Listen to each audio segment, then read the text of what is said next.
Bueno, ahora vamos a ver algunas características que están mencionadas acá en la diapositiva con respecto al galpón y la granja. Lo primero que tenemos que tener en cuenta es la orientación, que es muy importante al construir un nuevo galpón.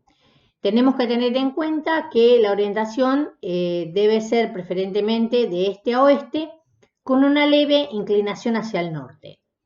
Esto produce que las cortinas prácticamente no reciban el sol. Algo la del norte y nada la del sur.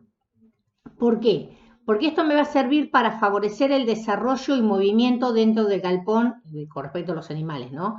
Durante todas las épocas del año, ya que si en pleno verano les diera todo el sol a las cortinas, en horas del mediodía haría que todos los pollos tiendan a huir y a amontonarse del lado de la sombra. Y esto va a provocar un aumento de la mortalidad por aplastamiento y amontonamiento. En el caso, por ejemplo, de los animales que estén en piso, en caso de las gallinas que están en jaulas, que no se pueden mover, les va a producir estrés por calor, jadeo, elevado consumo de agua, baja en la postura y hasta deshidratación y muerte. Ahí tenemos también las diferentes dimensiones de los anchos, largos y altos del galpón. Con respecto a los anchos, lo que superan los 14 metros son con los galpones automáticos.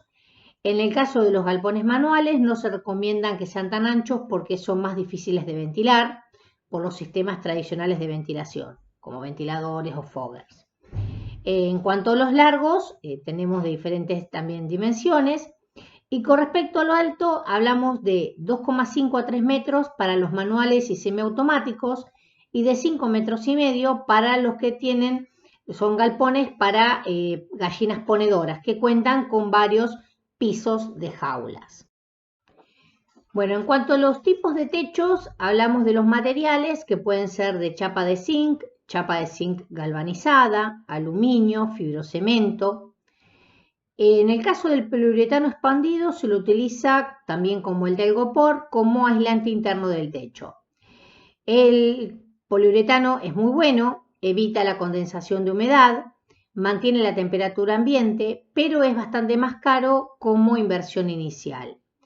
Lo que se utiliza, algo mucho más económico, es el telgopor, que es muy apreciado por los roedores, por lo tanto su vida útil es mucho menor. El techo, a su vez, puede tener diferentes caídas, como se ve en la foto. Pueden ser a un agua, a dos aguas, puede ser asimétrico o con dos aguas con cumbrera, que ya no es tan común, ¿sí? Salvo que la cumbrera esté cerrada con alambre, al igual que los laterales, para evitar el ingreso de otras aves, animales o roedores. En el caso de los pisos, pueden ser de diferentes elementos, como se puede observar en la diapositiva. Puede ser de cemento, pueden ser de tierra, que ambos tienen sus ventajas y sus desventajas.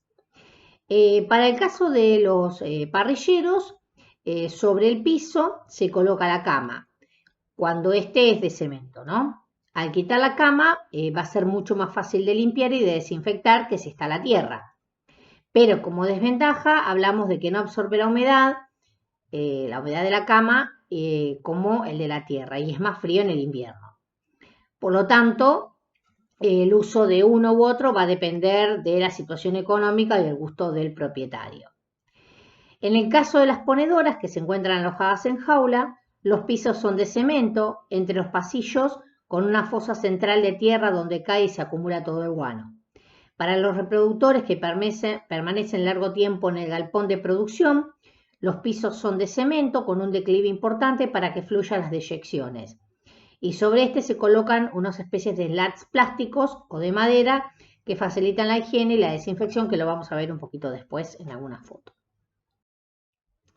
Acá tenemos, como se puede observar, el piso del galpón. Pueden ser de cemento, alisado de cemento, o de tierra bien apisonada, pero en el caso tanto de parrilleros y reproductores que van a piso, el declive de este no debe ser menor al 3% para evitar encharcamientos.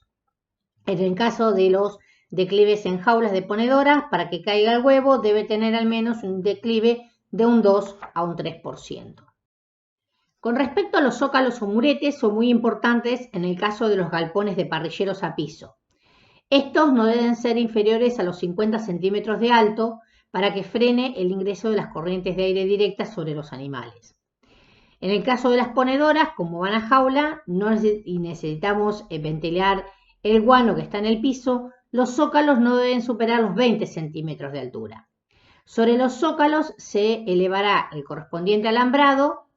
No debe tener aberturas el galpón más allá de las puertas de acceso, para evitar cualquier ingreso de cualquier agente extraño o animales.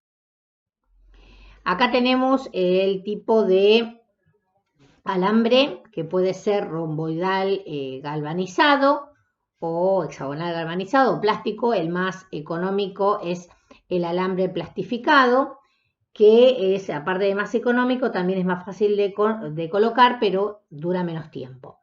El tamaño debe ser menor a 20 milímetros.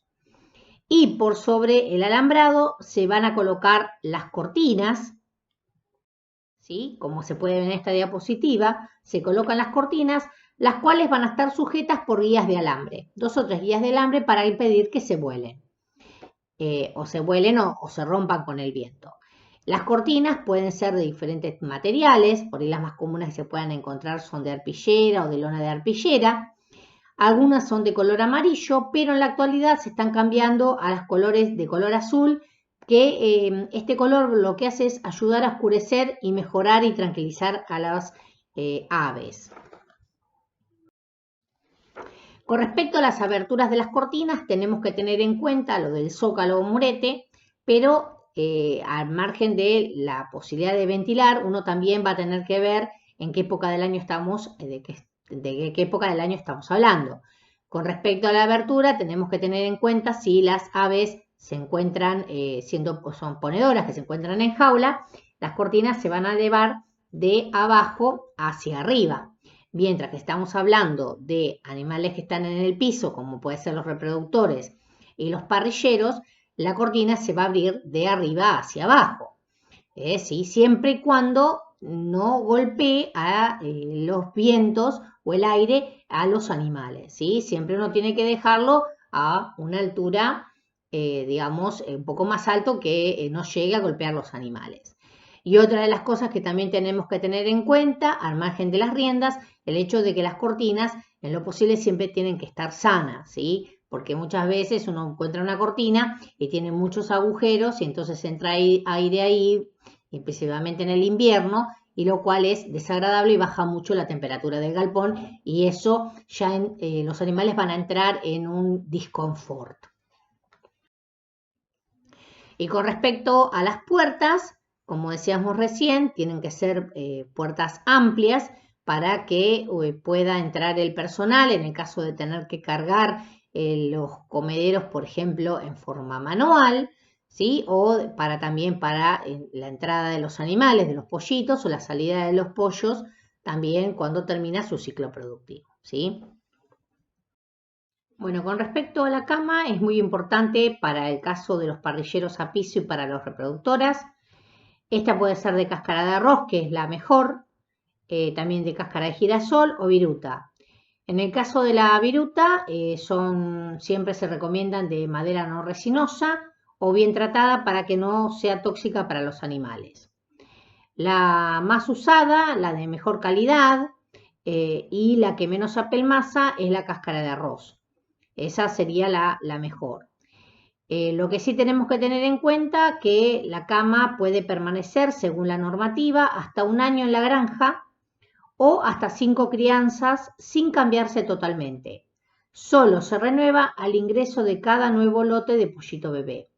Luego de ese tiempo, y siempre y cuando no haya habido enfermedades infectocontagiosas en la granja, caso contrario, si hay alguna enfermedad, deberá cambiársela totalmente.